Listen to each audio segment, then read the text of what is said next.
ஒவ்வொரு உயிரும் மறுபிறப்பெடுத்து நன்மை தீமைகளை அனுபவிக்கிறது என்னும் இந்துக்கள் நம்பிக்கை எனக்கும் இருக்கிறது. பதவீம் பூர்வ புண்ணியானாம் என்பது வடமொழி சுலோகம்.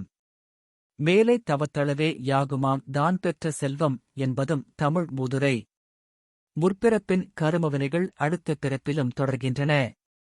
அலகாபாத்தில் செல்வந்தர் மகனாகப் பிறந்தவர் பரத கண்டத்தில் பிரதம மந்திரியானதும், சேரிவாழ் மக்களிடையே பிறந்தவர் பாதுகாப்பு மந்திரியானதும், மராட்டிய குடிமகன் ஒருவர் நிதி மந்திரியானதும், காஞ்சியிலும் திருவாரூரிலும் நடுத்தரக் குடும்பத்தில் பிறந்தவர்கள் முதல் மந்திரிகளானதும் அவர்களுடைய திறமையினாலா, முயற்சியினாலா?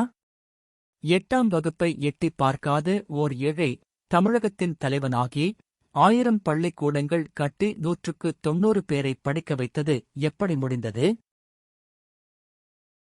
இட்டமுடன் என் தலையில் இன்னபடி என்றெழுதிவிட்ட சிவன் என்றொரு பாடல் சொல்கிறதே, அதன் பொருள் என்ன? ஒவ்வொரு உயிரின் வாழ்வும் தாழ்வும், வறுமையும் வளமும், நோயும் சுகமும், இறப்பும் மறுபிறப்பும் ஆண்டவனின் இயக்கமே என்பதைத் தவிர வேறென்ன?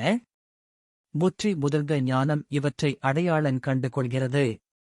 முயற்சியால் ஆகக்கூடிய திருவும் தெய்வத்தின் இயக்கத்தால் கிடைப்பதே. ஆண்டவனின் தீர்ப்புக்கு யாரும் தப்ப முடியாது.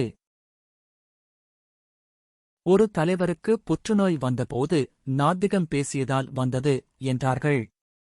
ஆத்திகம் பேசிய ரமணரிஷிக்கு ஏன் வந்தது? சிலருக்கு பொடி போட்டதால் வந்தது என்றார்கள். பொடி போடாதவர்களுக்கு ஏன் வந்தது?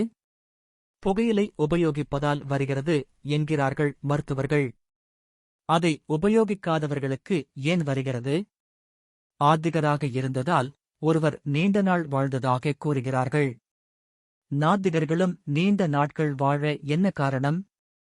அளவோடு சாப்பிடுகிறவர்கள் அதிக நாள் வாழலாம் என்கிறார்கள்.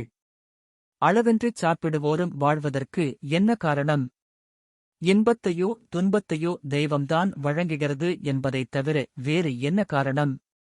எந்தக் கணக்கைக் கொண்டு தெய்வம் வழங்குகிறது? ஒவ்வொரு பிறவியின் கணக்கைக் கொண்டும் அடுத்த பிறவியை நிர்ணயிக்கிறது. நூற்றாண்டுகள் வாழ்வது எப்படி என்ற நூலை எழுதியவர் 60 ஆண்டிலேயே காலமானதை நான் பார்த்திருக்கிறேன்.